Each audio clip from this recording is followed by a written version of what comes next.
Existió un jurista llamado Hans Kelsen. Es uno, pues, de los juristas y filósofos más reconocidos del siglo pasado. Él, entre sus méritos, dentro de sus grandes méritos, está el haber escrito una obra que se llamó La teoría pura del derecho. Esto es, antes de que él escribiera este tratado de derecho, estaba la ciencia jurídica un poco combinada con aspectos sociológicos, con aspectos morales, con aspectos políticos. Entonces, él se dio a la tarea de quitar esos elementos de otras ramas del conocimiento y hacer una teoría para que la ciencia jurídica se perfeccionara y fuera pura en sus contenidos. Él es muy conocido por la siguiente figura, que se llama la pirámide de Kelsen. Es famosísima, esto es elemental, es de las principales cosas que debe conocer todo abogado. Y aunque pareciera una cosa simple y de los primeros semestres de derecho, la mayoría de los diputados y de los senadores y de sus asesores la desconocen. Por eso vemos que hay tantas acciones de inconstitucionalidad, tantos amparos, porque precisamente olvidan esta pirámide que es algo elemental. Tenemos que nuestra Constitución, en su artículo 133, dice: esta Constitución, las leyes del Congreso de la Unión que emanen de ella y todos los tratados que estén de acuerdo con la misma, celebrados y que se celebren por el presidente de la República con aprobación del Senado, serán la ley suprema de toda la Unión. Tenemos en la pirámide de Kelsen que primeramente se establece en la punta de la pirámide la Constitución Política de los Estados Unidos Mexicanos. Luego los tratados, las leyes federales, las leyes ordinarias locales, las que emiten los congresos locales de cada estado, los decretos que vienen siendo las disposiciones del Ejecutivo, los reglamentos que vienen siendo, que tienen por objeto aclarar aspectos de las leyes secundarias, y las normas jurídicas individualizadas en el fondo de la base. ¿Qué son las normas jurídicas individualizadas? Pues son un testamento, cualquier contrato que nosotros hacemos, un contrato de arrendamiento,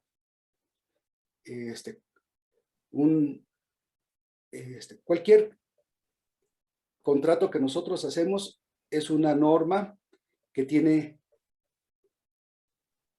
efectos jurídicos y que debe ser cumplimentada en todo su rigor, pero aquí es un efecto simplemente entre las partes que lo celebran. Por eso está en la base de la pirámide. En los tres primeros peldaños tenemos la Constitución, los tratados internacionales y las leyes federales. Sin embargo, ahorita ya nosotros tenemos muy claro que los tratados vienen después de la Constitución, pero cuando yo estudié la carrera y durante mucho tiempo, muchos años, existió la confusión si los tratados estaban por encima de la Constitución, estaban a un lado o estaban abajo. Muchas veces se llegó a considerar que estaban por encima de la Constitución, otras veces que estaban a la par y otras veces que estaban abajo. Finalmente,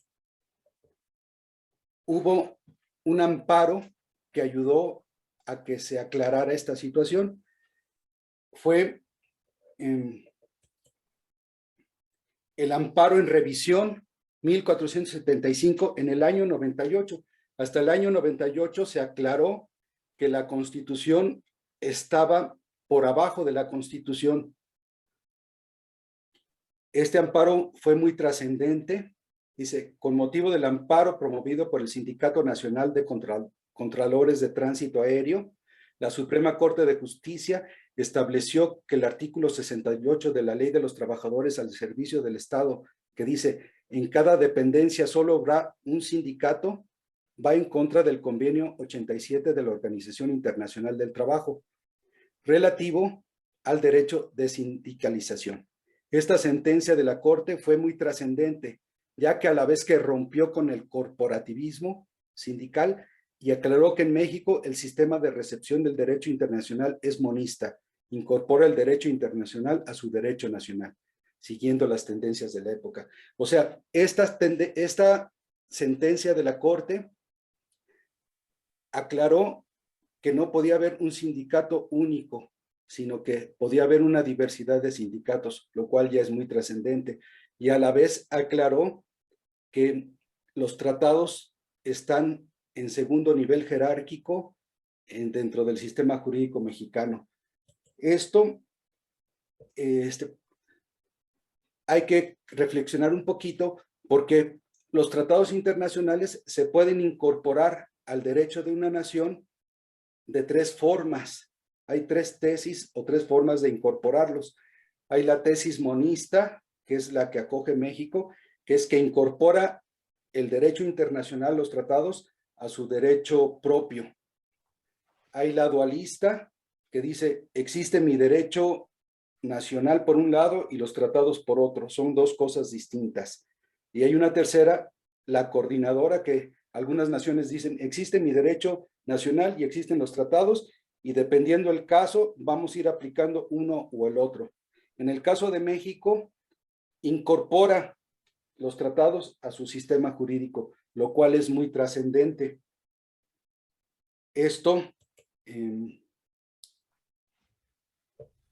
es muy importante porque los tratados en los que México forma parte o los que firma un presidente llegan a ser nuestro derecho, llegan a estar encima de las leyes federales incluso.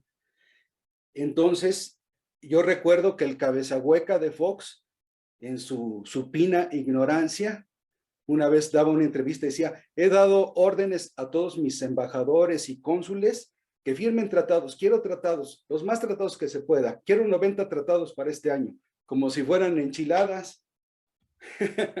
No tenía ni idea de lo que estaba diciendo el pobre hombre.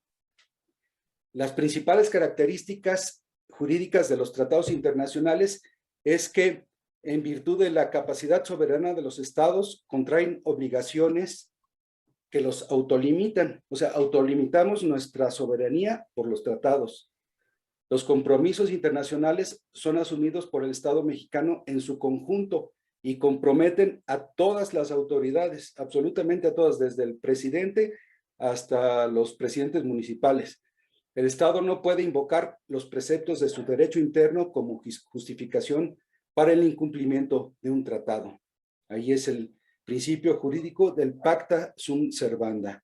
Este latinajo es un principio del derecho que dice que las partes están obligadas a cumplir lo convenido. Los convenios se hicieron para cumplirse, lo pactado es ley entre las partes. En virtud de ese principio del derecho romano que sigue siendo vigente, es que adquieren tal fuerza los tratados internacionales en nuestro derecho. Y vamos a ver, hay 4 tratados internacionales de los que tienen que ver con la corrupción y de los que México forma parte. Vamos a vernos por orden cronológico de antigüedad. El primero que se firmó y que existió en relación a este tema fue el convenio para combatir el cohecho de servidores públicos extranjeros en transacciones comerciales internacionales de la Organización del Comercio y Desarrollo Económico, en donde nada más ni nada menos estuvo siendo presidida durante los últimos 15 años por José Ángel Gurría Treviño. No sé si lo recuerdan, este personaje fue secretario de Hacienda y secretario de Relaciones Exteriores en el gobierno de Zedillo. Tuvo que ver con lo del Fobraproa, tuvo que ver con escándalos de corrupción, de devaluaciones de toda aquella época, y lo premiaron dándole la dirección de este organismo internacional. Fue reelecto 2 veces y estuvo 3 periodos de 5 años. Perdió nueva reelección por escándalo de corrupción al querer chantajear al gobierno español a cambio de obtener su voto. Es decir, iba por un cuarto periodo y chantajeó al gobierno español, les dijo, te voy a poner, te pongo o te saco de la lista de los países que mejor han manejado el COVID a cambio de que me des tu voto para reelegirme. Lo malo para él es que se filtró esa conversación y se hizo un escándalo y por eso perdió la reelección, si no, ahorita ahí siguiera. Pero imagínense, ellos son reeleccionistas, iba por un cuarto periodo, por eso no pueden creer que AMLO no se vaya a reelegir.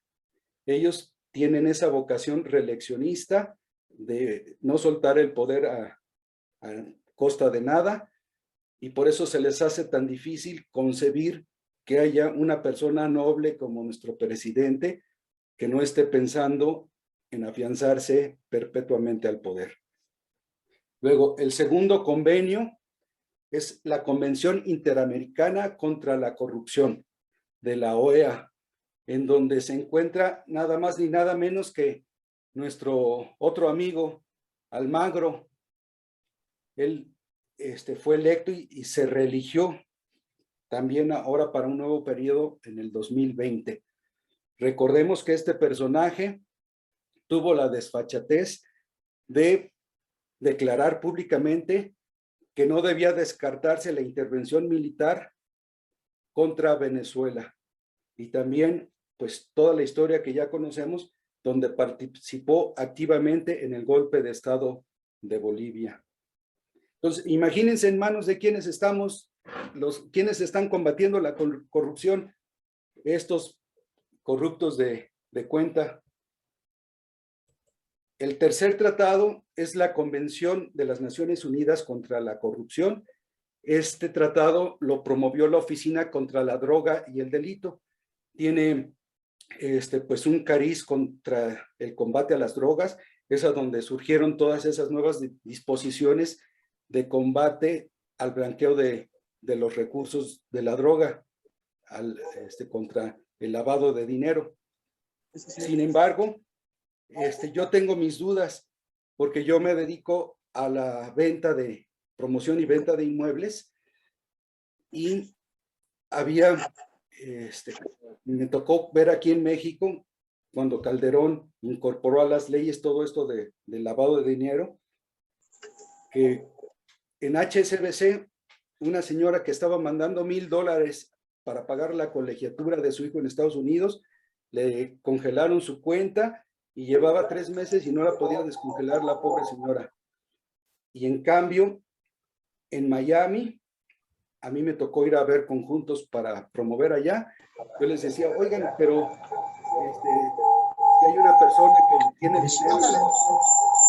recursos, si es una persona que tiene recursos, dificultad para acreditar los recursos, decían, no importa, tú tráelo, aquí se puede hacer todo, no hay problema por ese tema, allá en Miami. Entonces yo me fui dando cuenta que los Estados Unidos como que fueron poniendo todas estas limitaciones en los países del tercer mundo, en Latinoamérica, que no se pudiera comprar los inmuebles con recursos ilícitos, pero ellos sí podían aceptarlos. Entonces es así como vino ese auge de Miami. No hay político corrupto de Latinoamérica que se precie de serlo o que se respete, que no tenga propiedades de lujo en Miami. Recuerden ustedes ese caso de un diputado de poca monta del PANAL, cuando era el partido del Bester, que salió el escándalo que había comprado no 1, no 2, no 3, sino 13 departamentos de lujo en Miami. Entonces, díganme dónde está ese combate a la corrupción de los recursos ilícitos.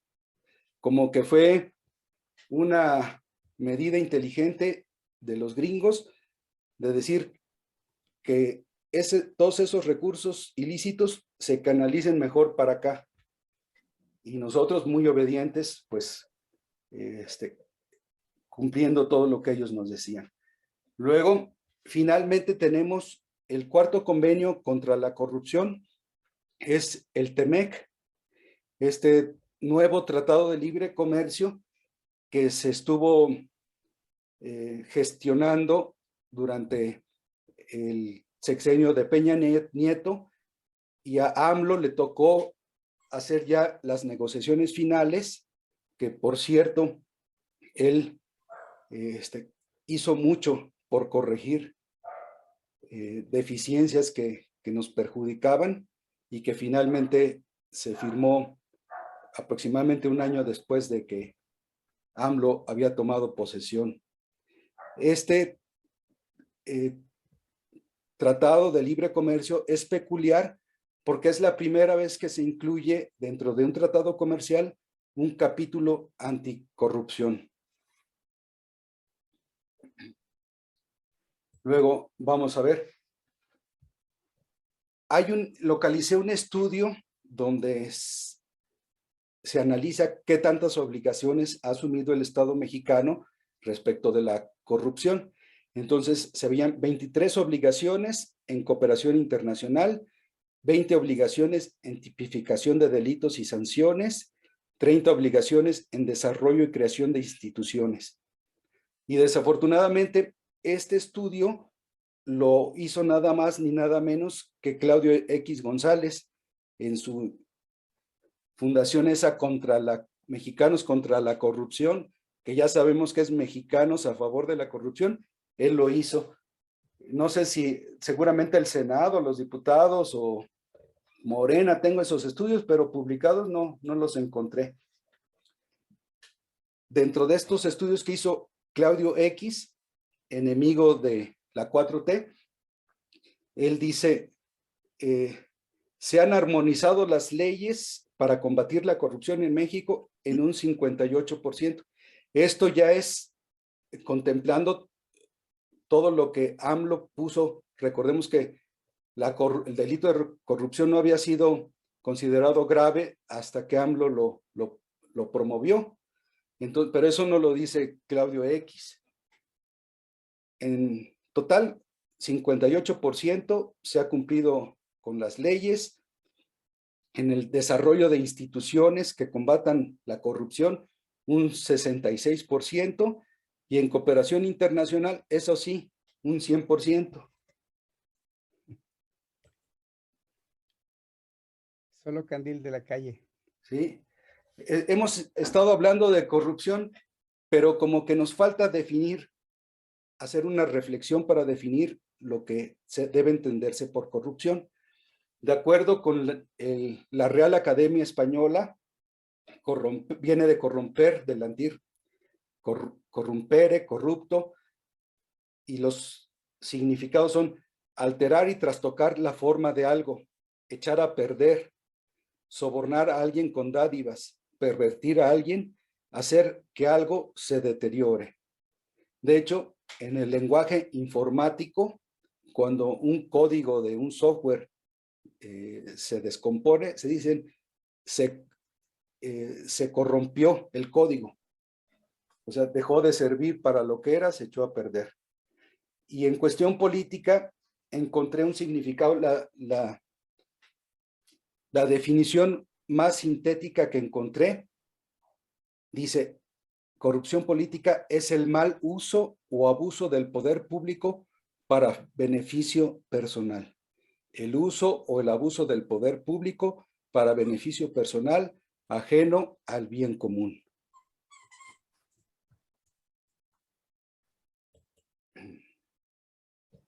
Aquí lo que les comentaba, Salinas hizo que la corrupción no se considerara, dejara de considerarse delito grave en 1994, ya para salir a manera de curarse en salud, de prevenir cualquier investigación que se le pudiera realizar, mandó la iniciativa y se aprobó que fuera delito no grave.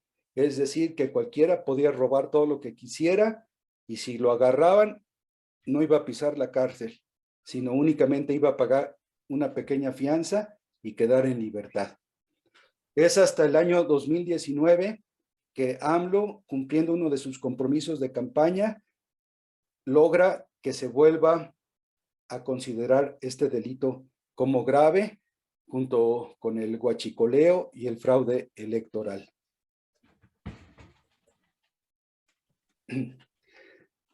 ¿Y qué se ha hecho a nivel de la República para combatir la corrupción? Pues se ha creado una cosa que se llama Sistema Nacional Anticorrupción. Aquí dentro de los antecedentes que hay para crear este sistema es que según nos dice el estudio, en México solo se llegaban a castigar el 69%, casi el 70% de los delitos denunciados, lo cual se me hace alto, porque yo he visto otras estadísticas que nos ubican con un porcentaje de castigo mucho menor. Y luego nos pone el ejemplo del Estado de México. En el Estado de México, en el año 2018, hubo 200,000 y pico carpetas de investigación abiertas por delitos. O sea, se denunciaron más de 200,000 delitos. Y únicamente se castigaron, recibieron una sentencia 1,209. Es decir, el 0,59%. O sea, de cada 100 delitos se castigaba la mitad de uno, ni siquiera uno. O sea, el 99,5 quedaba impune. Háganme favor. Entonces, se inventó lo que es el Sistema Nacional Anticorrupción, que para mi punto de vista es una trampa de los neoliberales. Pero vamos a ver en qué consiste. Sistema Nacional Anticorrupción.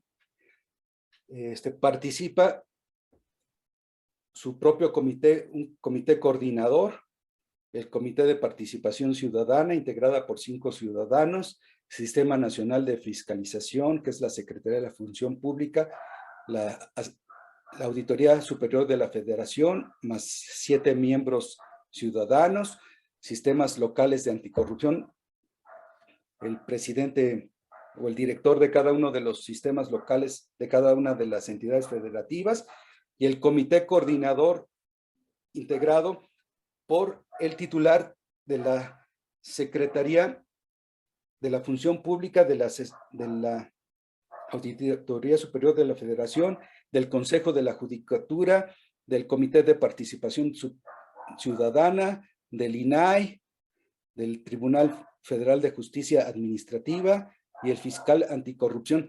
Dense cuenta de todo este fideo de funcionarios y de instituciones ahí entrelazadas, revueltas, para que se puedan poner de acuerdo y definir las políticas, investigar los delitos y sancionarlos. Aquí está otra gráfica del Comité Coordinador del Sistema Nacional Anticorrupción. Y más aparte, en cada estado se replica ese mismo sistema. Este sistema anticorrupción se creó por una ley promulgada el 18 de julio del 2016. Aquí están festejando la promulgación Osorio Chong, Zambrano del PRD, Peña Nieto, Schwartz Gil del PAN, Videgaray. ¿Ustedes creen que estas personas iban a crear algo efectivo para que los investigara y los castigara? Pues hubiera sido como darse un balazo en el pie. Obviamente que no lo iban a hacer. Entonces, por eso crearon esa estructura tan ineficaz para perseguir la corrupción. Acuérdense que cuando algo quieran que no funcione, se dice, cuando quieras que algo no funcione, crea un comité. Si es difícil que 2 o 3 personas nos pongamos de acuerdo para ir al cine, ahora imagínense que 20 funcionarios de distintas corporaciones se pongan de acuerdo para lograr algo. Entonces, aquí encontré este chiste que dice, para combatir la corrupción van a establecer una comisión. Dice, ¿del cuánto por ciento?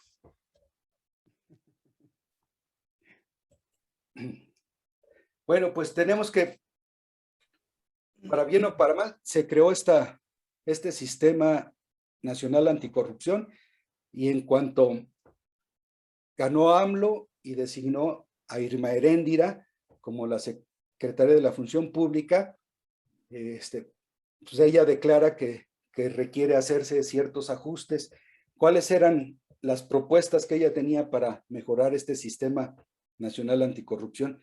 Ella declaró: respetaremos el sistema nacional anticorrupción. Sin embargo, revisaremos lo siguiente. Decía, revisar a profundidad el modelo de designación de las cabezas institucionales para que fueran personas realmente independientes. Luego decía, hay que terminar con el divorcio que existe entre el Sistema Nacional de Anticorrupción y las autoridades electorales. Decía, hay que incluir a la FEPADE y al INE.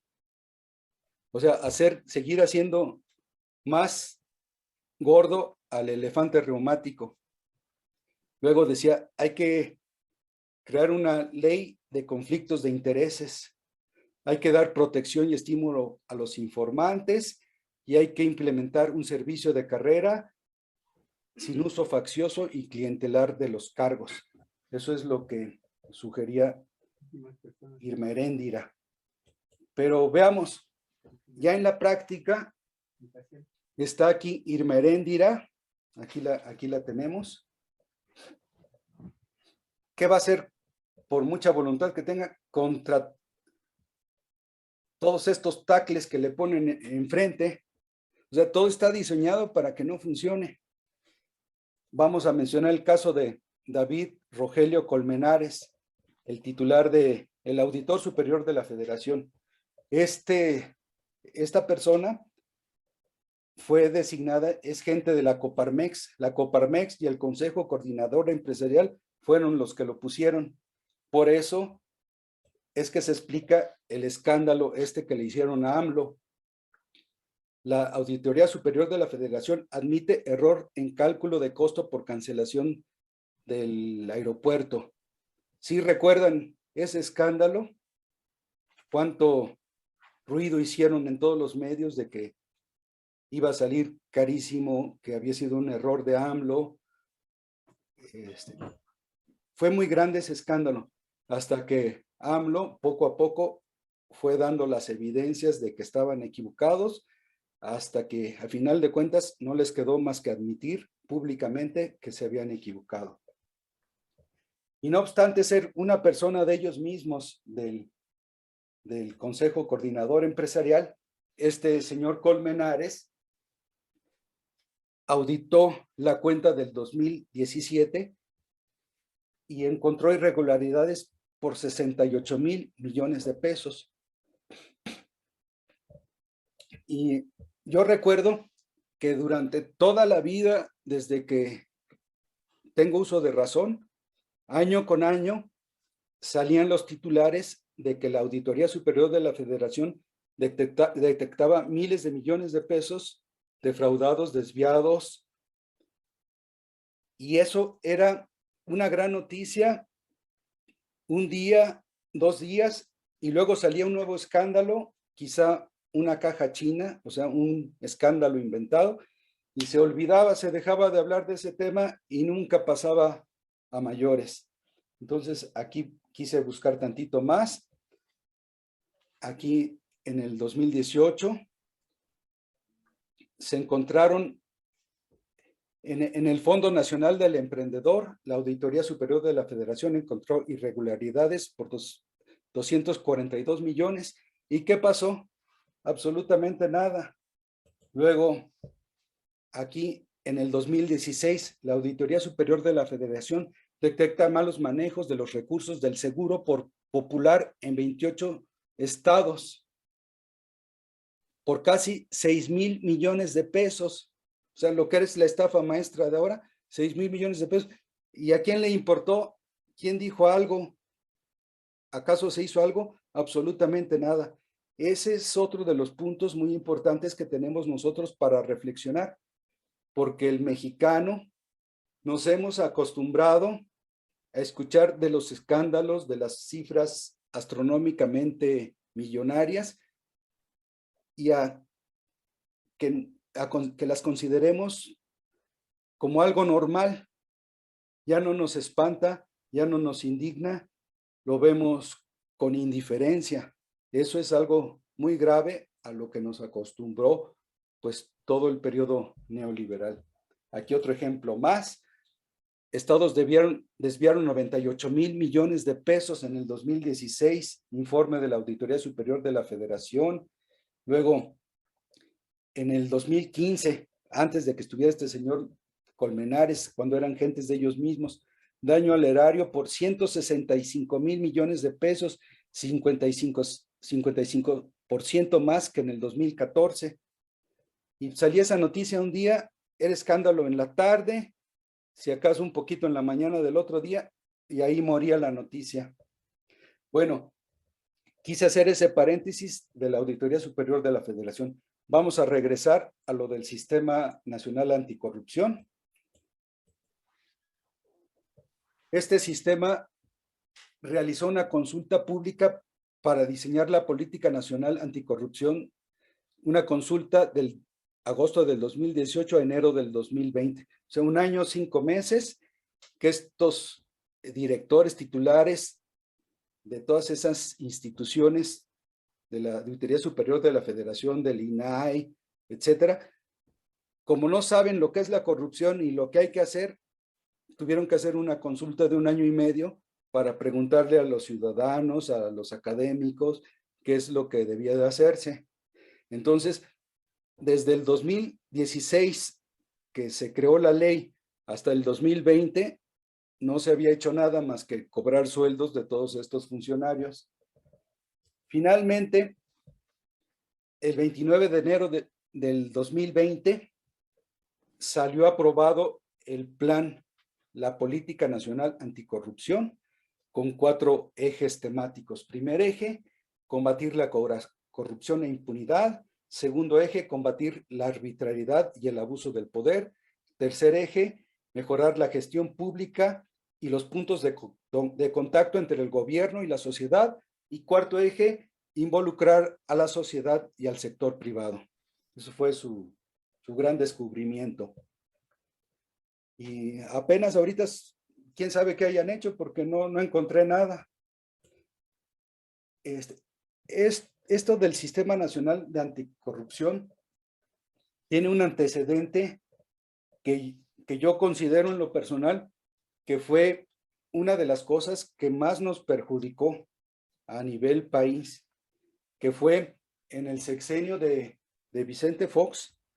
Recordarán que ante su incompetencia, ante su ignorancia, pues él no sabía ni qué hacer.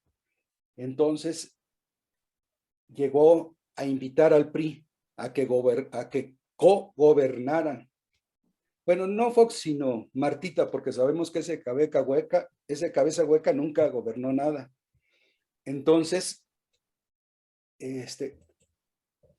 se le ocurrió conceder al PRI, porque en ese entonces la mayoría todavía de los puestos estaban ocupados por priistas, darles la ley del servicio profesional de carrera de la Administración Pública Federal. Esto habrá que, se los concedió Martita como una prueba de amor al PRI.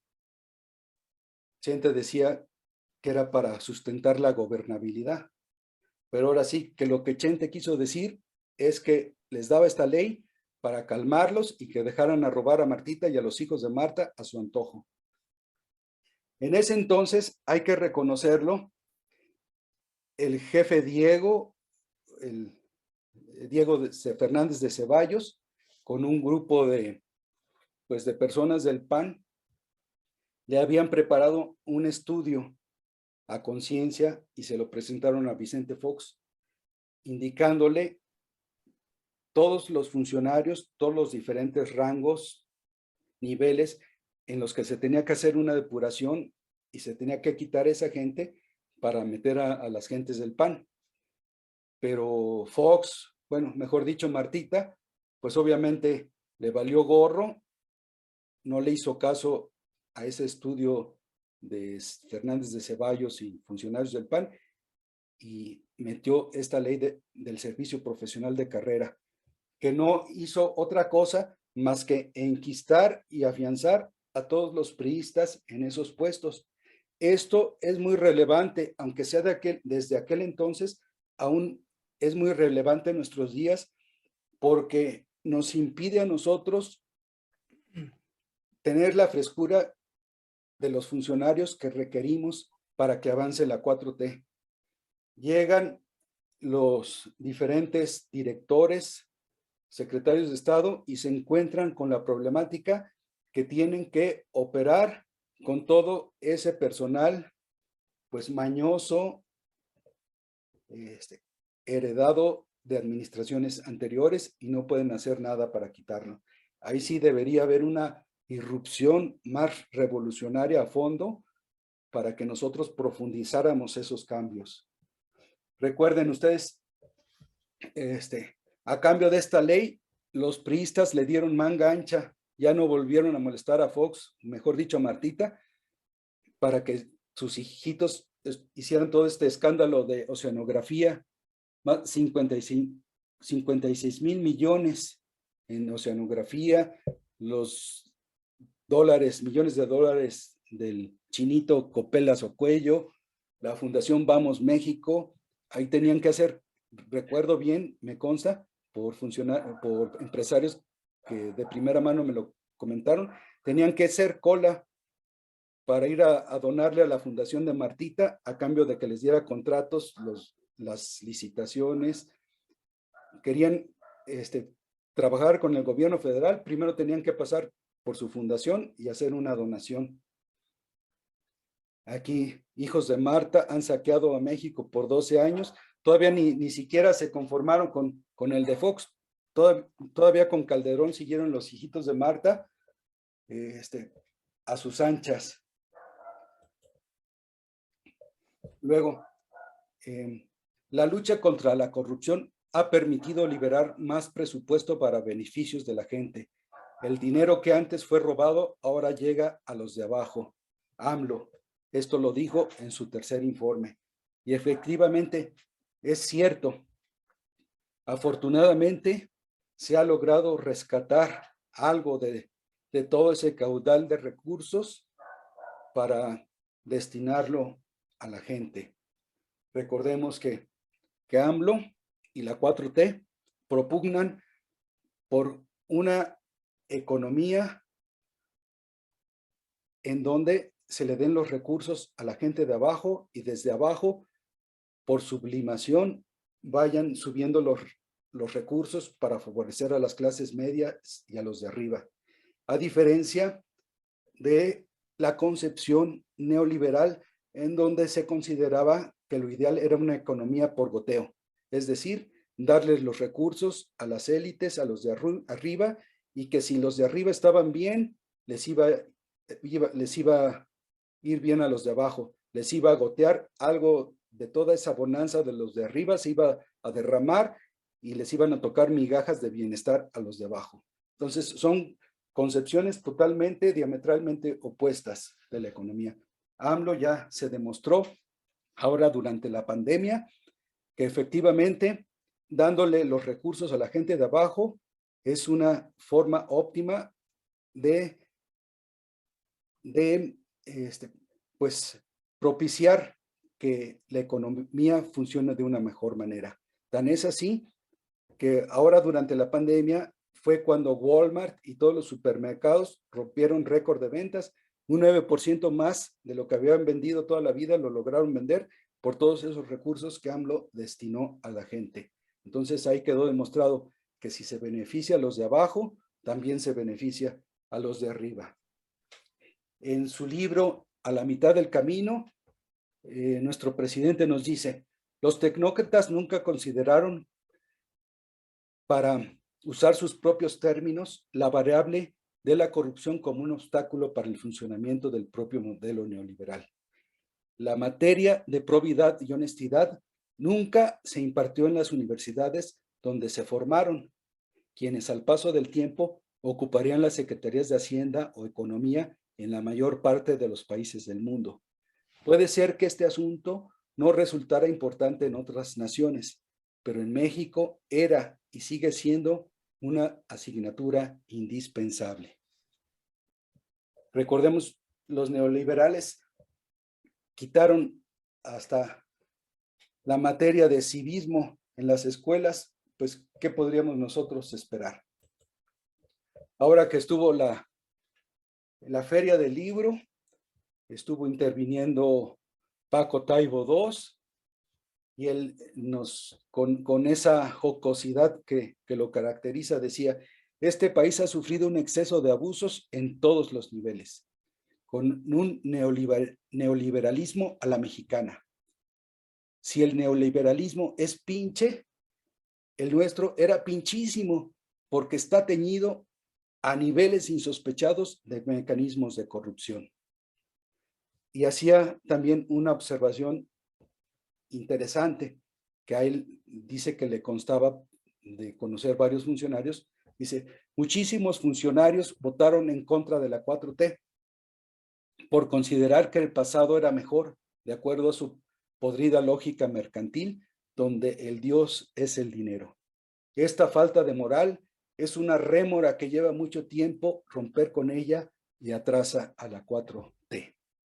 Incluso hacía la reflexión Taibo, decía: es un poco paradójico que se supone que nosotros somos materialistas, que estamos siguiendo ideas de Marx y demás, que nosotros estemos interesados en la moral, y los neoliberales lo menos que les interesa es la moral. Dice: es paradójico que nosotros, supuestamente siendo de un materialismo histórico, estemos considerando a la moral como un pilar fundamental del quehacer político. Y luego, aquí me permito hacer unas consideraciones personales. Dice: hasta el momento, o sea, hoy 20 de octubre del 2021, AMLO ha logrado un gran éxito en materia de combate a la corrupción presupuestaria en el ámbito de la administración pública federal, principalmente por combatir sobreprecios y pagos indebidos en obras y contratos en secretarías de Estado. Aún no ha habido avances significativos en el castigo a corruptos del presente y del pasado. O sea, no podemos negar que el presidente, nuestro presidente, ha logrado rescatar grandes recursos de la corrupción para el beneficio de la gente. Ese es un logro inconmensurable, grandísimo, que hay que reconocerlo. Pero a nivel personal, no se ha podido castigar a nadie importante, precisamente por todo ese entramado que hemos visto y por falta de voluntad política, quizá por que el fiscal general Hertz Manero es una persona pues allegada del viejo sistema. Él es un funcionario del viejo sistema, amigo de la mayoría de los corruptos, y precisamente por eso no se hayan obtenido más resultados hasta el momento. Ese tema de Hertz Manero lo iba yo a meter aquí, pero es tan amplio que nos da para otra próxima exposición. Mejor decidí dejarlo fuera. Y luego puse: a la par de la función constructora de la 4T, se debe de seguir profundizando en el desmantelamiento de las estructuras diseñadas por el viejo régimen. Es mucho lo que se ha logrado avanzar en algunos campos, pero se tiene que seguir profundizando el desmantelamiento del viejo régimen. Nosotros, como revolucionarios, tenemos pues dos facetas, una destructiva y una constructiva. Estamos construyendo, pero aún falta destruir las instituciones viciadas del pasado. Y como AMLO bien lo decía, no se puede poner vino nuevo en botellas viejas. Se debe romper el paradigma de que el funcionario a seleccionar debe tener mucha experiencia y una carrera de muchos años previa dentro de las instituciones del sector público, pues ello nos obliga a seguir reciclando a funcionarios del viejo régimen que no siempre pueden estar alineados con los ideales de la 4T. Lo estamos viendo una y otra vez, nos hemos dejado engatusar, engañar, hemos caído bajo la misma lógica de todas las trampas que nos han puesto, en donde ninguno de los integrantes de Morena, bien intencionado, con capacitación, con preparación, podría aspirar a ningún puesto, porque a fuerzas tienen que buscar a alguien con mucha experiencia, que tenga muchos años en puestos similares. ¿Y qué es lo que se está logrando con eso? Pues poner a pura gente mañosa del viejo régimen. Estamos poniendo vino nuevo en botellas viejas. Y aquí se me ocurrió hacer una reflexión del origen psicológico de la corrupción. Tenemos pues dos grandes grupos que siempre han existido a lo largo de la historia, los conservadores y los liberales. Y reflexionando en las conductas de mis amigos y conocidos que son conservadores y de mis conocidos y amigos que son liberales, me atreví a diseccionar ciertas características filosóficas y psicológicas que podrían pues, apuntarse como comunes denominadores. Los conservadores consideran que el hombre es malo por naturaleza y nunca dejará de serlo. Por eso, mis amigos dicen, ese AMLO es un engañabobos, es de lo peor, nada más los engaña. No pueden creer que pueda existir un hombre bueno. Ellos están convencidos de que nos está engañando a nosotros y a medio mundo, que se hace pasar por un hombre muy bueno, pero es malo. Es malo porque para ellos todos los hombres son malos, no puede existir un hombre bueno. En el pensamiento de los liberales se considera que el hombre nace bueno y dependiendo de las circunstancias de su vida puede conservar o no dicha bondad. Segundo, dentro del pensamiento de los conservadores, como el otro es malo, debo competir para ganarle y protegerme de él. En el pensamiento de los liberales, concede el beneficio de la duda al otro y puede cooperar con él antes que competir. Por eso es tan marcado en el pensamiento neoliberal, en toda su cultura, la cultura de la competencia. Y en el pensamiento liberal predomina más la cooperación, las cooperativas, el cooperar con el otro para lograr fines comunes. En el pensamiento de los conservadores, tiene miedo al cambio. Como los hombres son malos, si estos cambian, algo será para perjudicarme. Busca que las cosas se conserven como están. De ahí viene su calificativo, conservadores. No quieren que nada cambie porque tienen miedo de que si las cosas cambian, les van a perjudicar. En cambio, los liberales no tienen miedo al cambio. Luchan porque las cosas cambien para mejorar. Están a favor de la libertad. Los conservadores, su relación con los otros es de desconfianza, lo que deriva en un gran individualismo. No quiero que ni el vecino sepa ni mi nombre, ni yo el de él. Yo no necesito de los demás. Yo para qué voy con esos mugrosos de Morena. Yo aquí en mi casita estoy muy cómodo y a gusto. En cambio, los liberales, su relación con los otros se basa en la fraternidad, pues ha descubierto que la realización humana se encuentra en su interacción con los otros. Conservadores, quinta característica, su vida es dominada por un profundo miedo a la carencia. Si carezco de las cosas, moriré. Es un miedo a la muerte en lo más profundo. Por lo que compulsivamente ambiciona acumular riquezas al precio que sea. Es decir, se vuelven materialistas sin escrúpulos.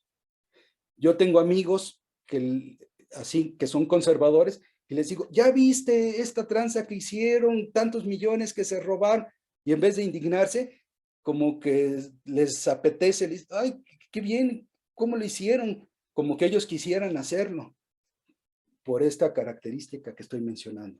Y en cambio, los liberales le tienen respeto a la muerte, pero vive con valentía. Recordemos todos nuestros héroes de la historia.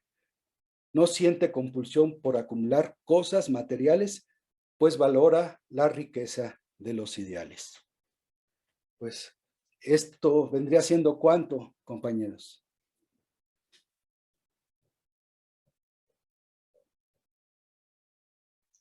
Muchas gracias, Julio. Por lo importante del tema, por la actualidad del tema, por la orientación que nos das con este tema, por compartir. Y esto es lo que requerimos precisamente. Nos hacemos la pregunta, ¿cómo combatir la corrupción? ¿Qué me toca hacer a mí ante ese problema número uno que tiene el nuevo régimen encabezado por el licenciado Obrador?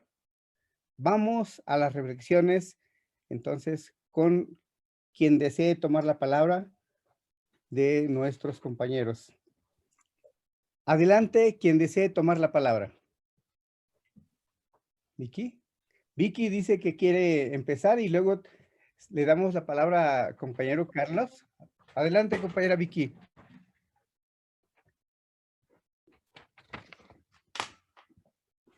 Bueno, lo que pasa es que este tema es sumamente amplio.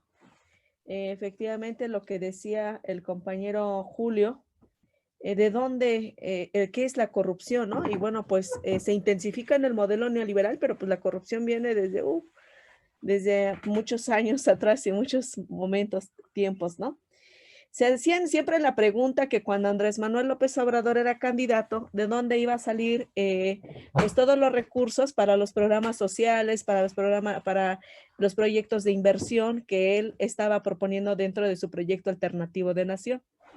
Y cuando él decía de la corrupción, todos nos quedábamos así, ¿cómo de la corrupción? O sea, entonces nos damos cuenta que él tenía totalmente todo el contexto a nivel nacional de lo que implicaba la corrupción.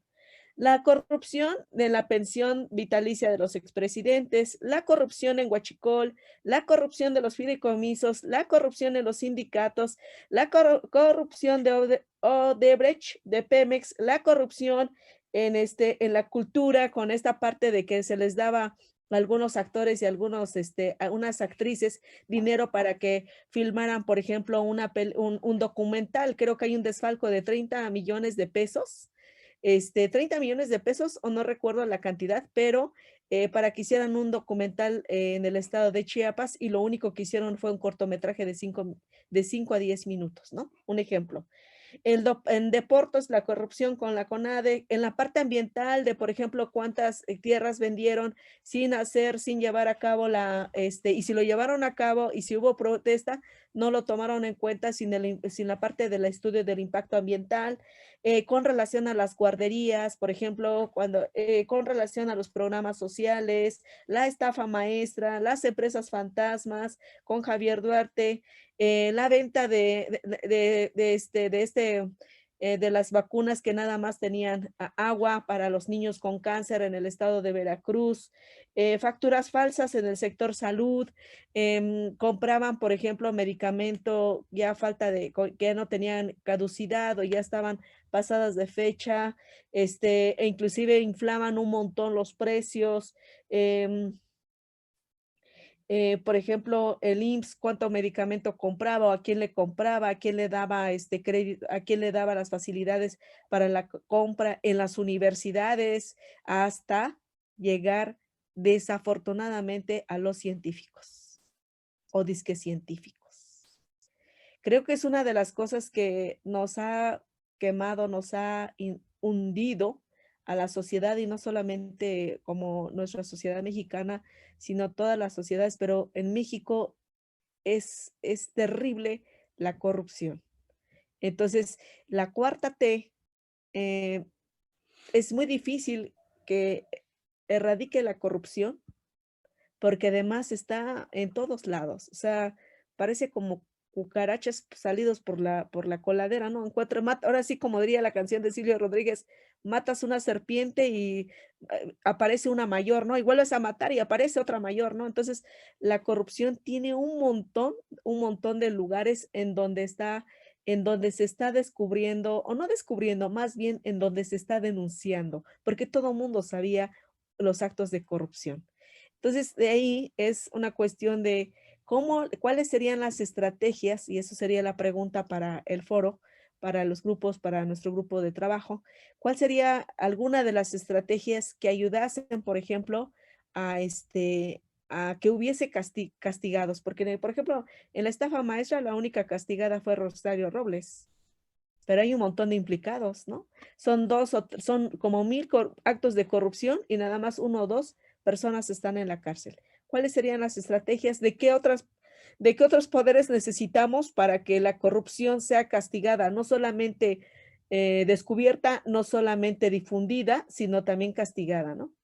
Y bueno, pues de verdad es que Andrés Manuel como líder político, pues, y sabía muy bien de dónde iba a salir todo este dinero para cumplir su palabra según el proyecto alternativo de nación. Ahí lo dejaría, compañeros.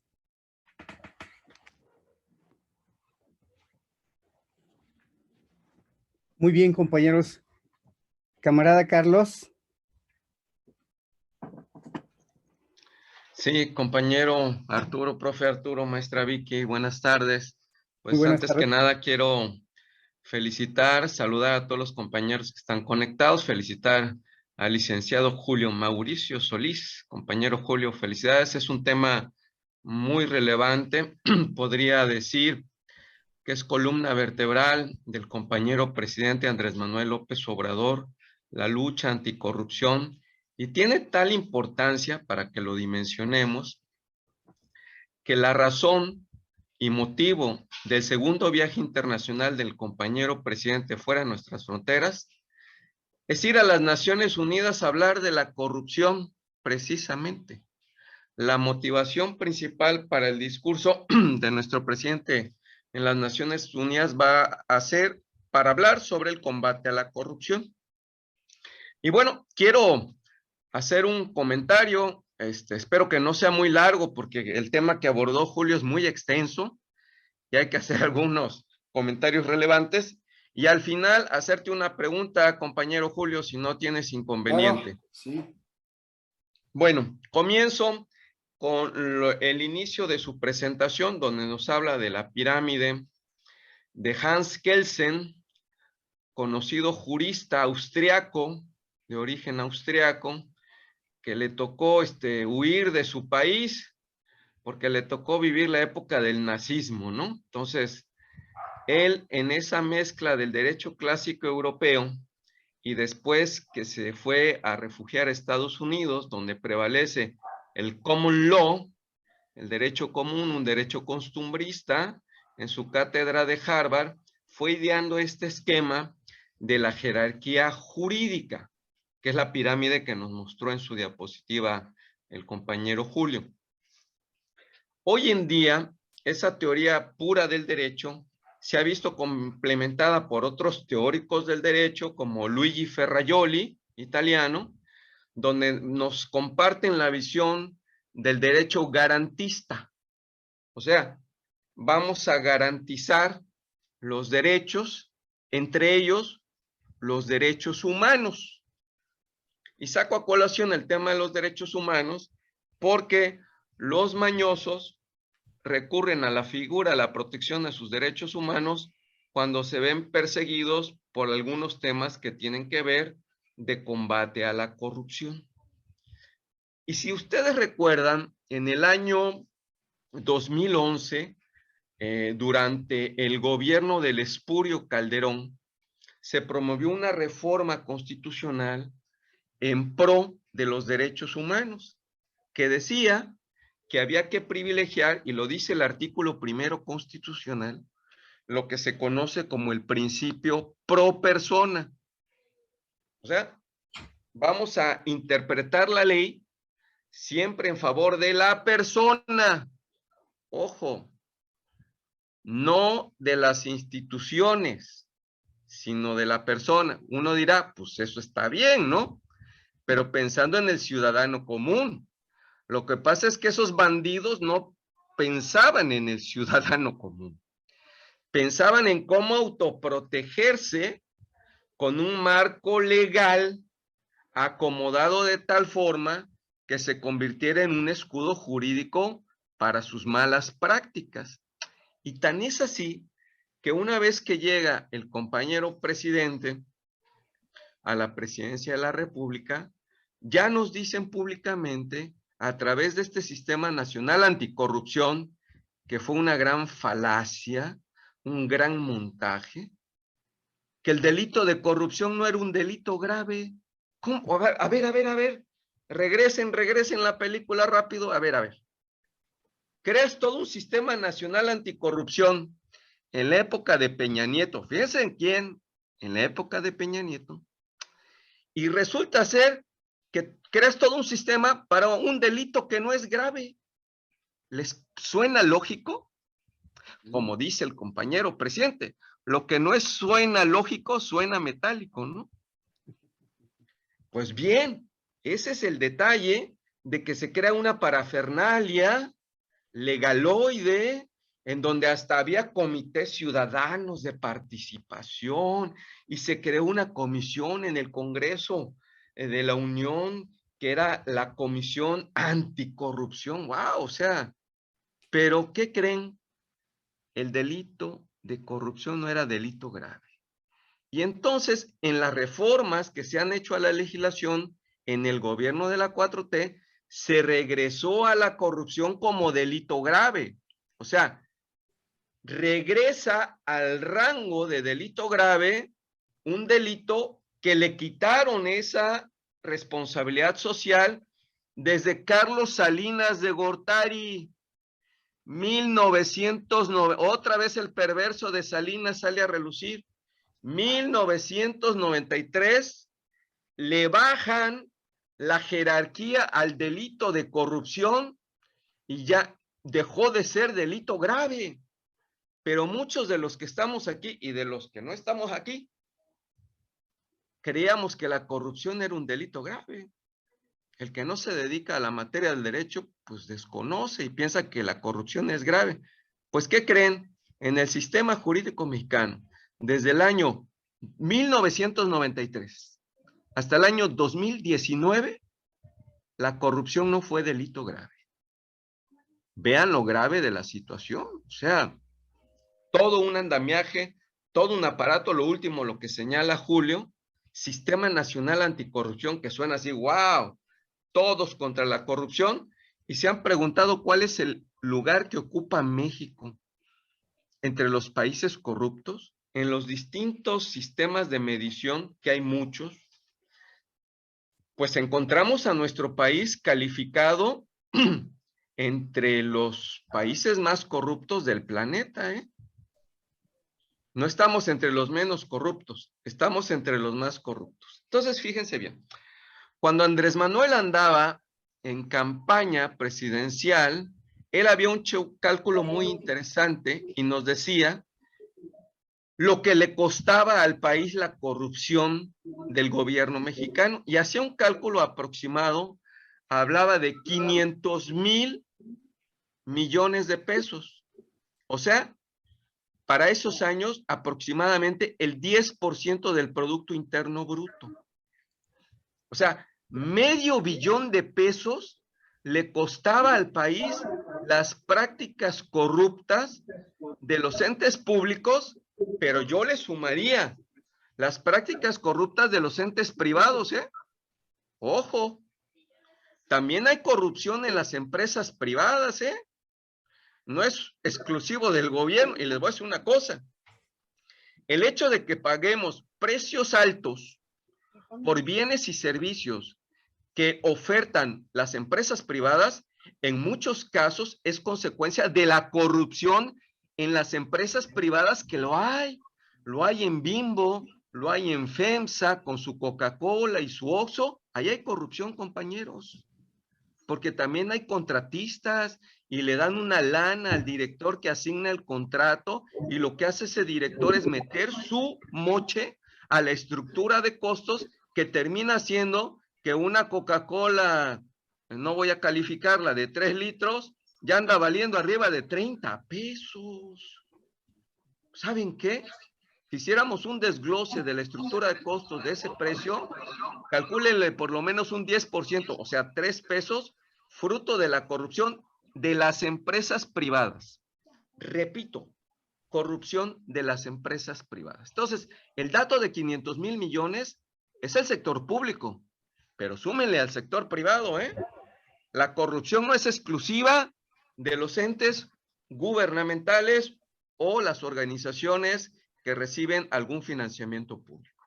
Eso es muy importante acotar y por eso les quise mencionar como complemento de Hans Kelsen a Luigi Ferrajoli, que habla de garantizar los derechos humanos. También mencionó Julio sobre la firma de la Convención Interamericana Anticorrupción, que se firmó en el año 66. Y es una convención firmada en el seno de la OEA. Tomen nota, OEA. 3 años después se firma la Convención Americana de los Derechos Humanos. Repito, Convención Interamericana Anticorrupción, año 66. Convención Americana de Derechos Humanos, año 69. 3 años. También es un documento en el seno de la OEA, o sea, en la hipocresía de Estados Unidos, porque finalmente la OEA es el Ministerio de las Colonias de Estados Unidos para América Latina y el Caribe. Entonces, vean este andamiaje legaloide que le va dando sustento a una doble moral. Por un lado, decir ante la opinión pública, oigan, yo combato la corrupción, pero como decía Julio, permiten que en sus bancos se deposite el dinero fruto de la corrupción. Y entonces, ¿cuál moral? Ah, no te voy a permitir que en esta... Oigan, y díganme, los Murat, ¿cuántas propiedades tienen en Estados Unidos? Bueno, oigan, es casi un deporte nacional tener departamento en Miami, Julio. Julio, tú debes tener varios departamentos en Miami. Bueno, fuera. Oye, si hasta Alejandra Barrales tenía departamento en Miami. Sí, te digo que no hay político corrupto que se precie de serlo que no lo tenga. Así es. Entonces, oigan, a ver, y ahí les va la otra. Ustedes se han preguntado, porque esa convención interamericana, a su vez tiene una comisión americana, que ¿dónde creen que tiene su sede? En Washington. En Washington. Y aparte está la Corte Interamericana de Derechos Humanos. ¿Y dónde está esa corte? En San José, Costa Rica. Entonces, Washington, San José, Costa Rica. ¿Pero qué creen? Lo que tiene que ver con materia jurisdiccional, o sea, juicios para combatir la corrupción, ¿saben que Estados Unidos no firmó esa convención? ¿Saben que el Estado norteamericano no se somete a esa convención? Y no solo Estados Unidos, sino Canadá. Canadá y Estados Unidos no la firmaron. Y los bueyes de mi compadre, o sea, de México para abajo, todos firmaron. ¿Cómo la ven? Entonces, Estados Unidos, en su doble moral, nos puede juzgar en tribunales por ser corruptos, pero nosotros no podemos juzgar ni a los gringos ni a los canadienses por ser corruptos. ¿Cómo la ven? Muy bien. Ahí se viola un principio de derecho internacional, mi estimado Julio. Básico, el de la reciprocidad jurídica entre las naciones. Y hablando de esa jerarquía que tú mencionabas, que era un dilema cuando estabas estudiando derecho, de si la Constitución mexicana estaba sobre los tratados internacionales, y ya hay criterios jurisprudenciales de la Suprema Corte de Justicia, donde nos dice que la máxima es la Constitución y abajo vienen los tratados internacionales, pero los tratados internacionales quedan por arriba de las leyes generales de nuestro país y de las demás normatividades que se generan en el sistema jurídico mexicano. Entonces, hoy tenemos unos criterios más al día en donde nos dicen, sí, la Constitución tiene una jerarquía de la soberanía jurídica mexicana. Sin embargo, en lo que se llama el control de constitucionalidad y control de convencionalidad, que es armonizar los tratados internacionales a nuestra legislación para hacerlos compatibles, pues casi se le está dando el mismo rango a la norma jurídica internacional con la Constitución mexicana, ¿eh? Abusados. Y esto que dijo Julio, de que el neófito de Vicente Fox Quesada, que dio la instrucción de firmar todo lo que se le pusiera enfrente, realmente es un neófito ese señor, incluido su manager, la señora Martita Sagún, que de derecho no sabe nada, ya lo ha demostrado. Bueno, entonces miren, esto de la norma jurídica es muy importante. ¿Por qué? Porque en esa ignorancia y en esa subordinación de la ignorancia supina han sometido a que México se subordine a cuestiones que Estados Unidos y Canadá nos pueden señalar, pero nosotros no los podemos señalar, ¿cómo la ven? Y todo en el marco de la OEA. Por eso es que el presidente ha alentado con mucha fuerza política iniciativas como la CELAC, que vengan a sustituir a este Ministerio de las Colonias en que Estados Unidos ha convertido a la OEA. Ese es un tema. El otro en el que quisiera abundar es en el de la Secretaría de la Función Pública. Por ahí mencionaste unos ejes de la política anticorrupción ya generados por la exsecretaria Irma Heréndira Sandoval, que tengan presente que la Secretaría de la Función Pública vino a sustituir lo que antiguamente se llamaba la Contraloría General, las contralorías internas que hay en todas las secretarías, organismos públicos, y que al final, tanto la Secretaría de la Función Pública como todos los órganos de control interno de los 3 niveles de gobierno, lo más que pueden sancionar es en materia administrativa. O sea, que un funcionario público, por más corrupto que sea, ¿saben cuál es el mayor castigo? Digo, para que lo anoten, ¿eh? 10 años de inhabilitación en el servicio público. Ese es el castigo que le dieron a Lozoya, a Emilio Lozoya, y ese es el castigo que le dieron a Videgaray. 10 años de inhabilitación. ¿Y eso les parece un castigo? O sea, no pueden trabajar como funcionarios públicos.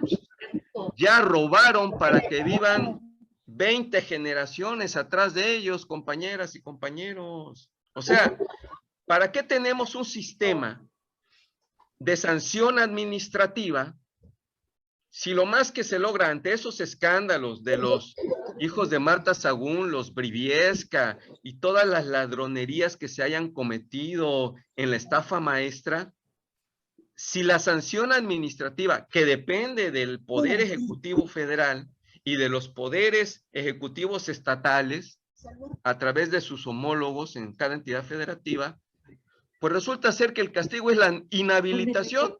Es más, el primer castigo, para que lo sepan, es la amonestación por escrito. O sea, cometes una falta y te pone una amonestación por escrito. Si es un poquito más grave, es amonestación pública por escrito. Y de ahí empiezan con que te inhabilitan 1 año, 2 años, 3 años, 5 años, y lo más grave es que te inhabiliten 10 años. Entonces, ¿sirve todo ese aparato, ese trabajo que está ahí, pagar esas nóminas? Porque son nóminas muy caras, compañeras y compañeros. O sea, si al final vamos a mantener una nómina burocrática para que el resultado es que sancionen a 2 exfuncionarios para que ya no vuelvan a ser funcionarios 10 años, ¿les suena lógico? La verdad, no. Y si vamos a la parte jurisdiccional, pues está más grave, porque en la parte administrativa, pues los castigan así con córtalas, ¿no? Pero en lo jurisdiccional es una verdadera grosería el sistema jurídico mexicano, ¿eh? Sobre todo los jueces. A ver, como decía Julio, ¿cuántos exfuncionarios a los que se les tiene la evidencia y la prueba de la corrupción están en la cárcel? Es más, Julio, hoy estaban discutiendo si liberan a Rosario Robles para que siga su proceso en libertad. O sea, está por autorizarlo el juez de la causa. O sea, a ver, ¿y qué otro le suena así? Ah, el ex senador panista de Querétaro, Lavalle, él sí está en la cárcel. Está en el reclusorio norte. Sí. ¿Y ustedes tienen idea en qué etapa está su proceso? ¿Tienen idea de si resulta que le demuestran y hay una sentencia condenatoria, cuántos años serían? No vaya a ser como el amigo Javidú. Pues el amigo Javidú está hasta feliz.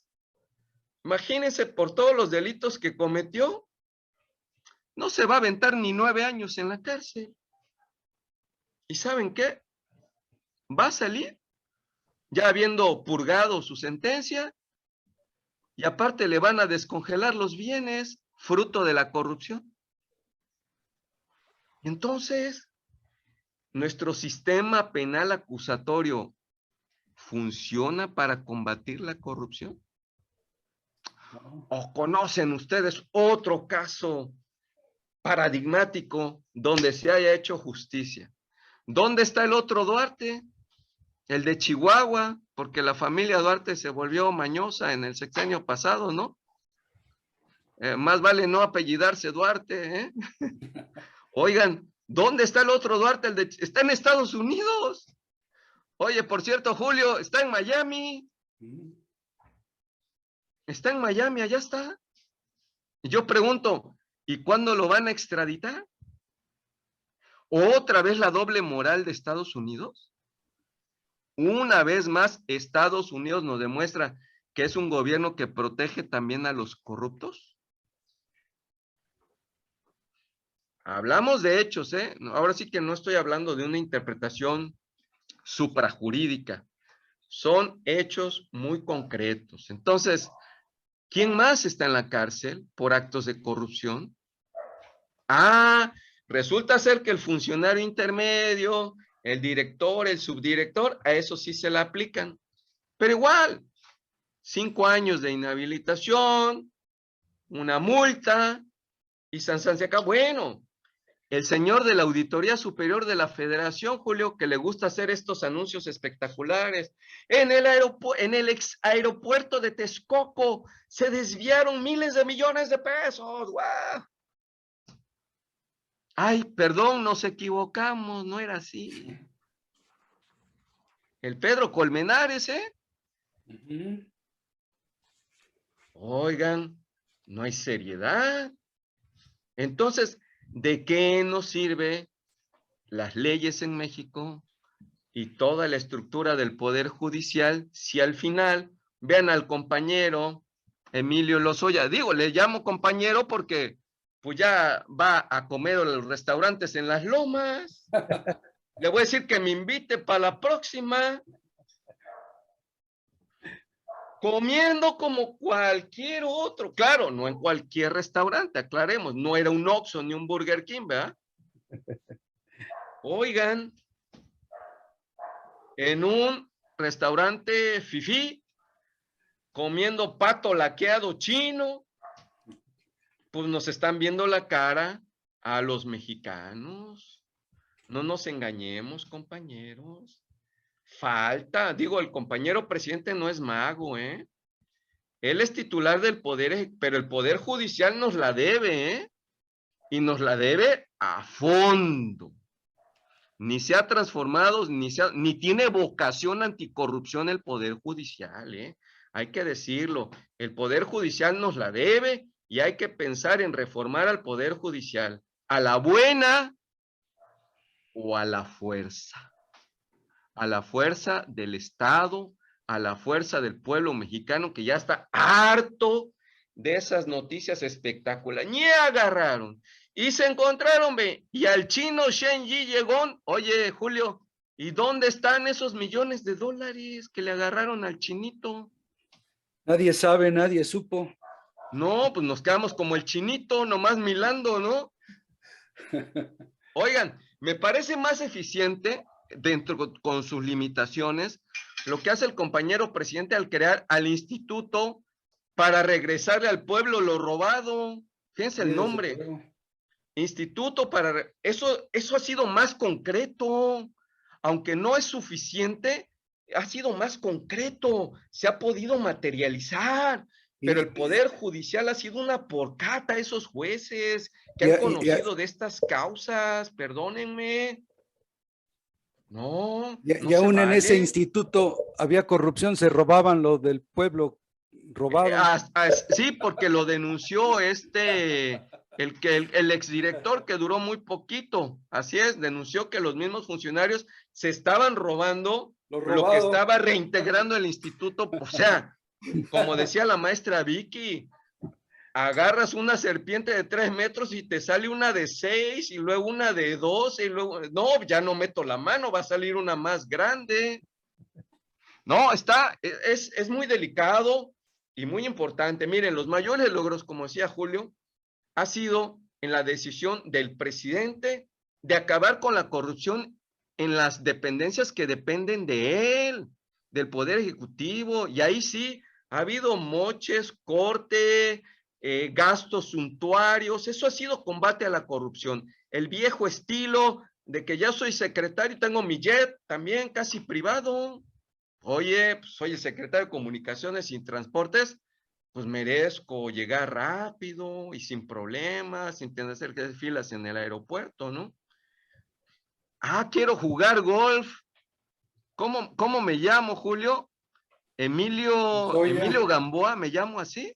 Mi apellido patrón también, sí, me gusta el golf. Oye, Ejército Mexicano, ¿no tienes un helicóptero que me prestes? Bueno, eso sí ya se acabó, afortunadamente. Y esos ahorros, que son muy significativos, se han podido convertir en programas sociales. Miren, nada más para dimensionar lo del Tren Maya. El Tren Maya se está financiando con lo que nos hemos ahorrado de la corrupción de las secretarías que dependían de la Presidencia de la República. Les estoy hablando de 150,000 millones de pesos. O sea, el Tren Maya va a salir enterito como producto del combate a la corrupción, a esa vieja burocracia priista, panista, perredista, que se dedicó a chupar de la ubre de los impuestos del pueblo mexicano. Y como bien cita Julio al compañero presidente, no se puede poner vino nuevo en botella vieja. Y la botella de nombre Gertz Manero es viejísima, compañeros. Ahí no cabe el vino nuevo, ¿eh? Bueno, es cuanto y muchas gracias.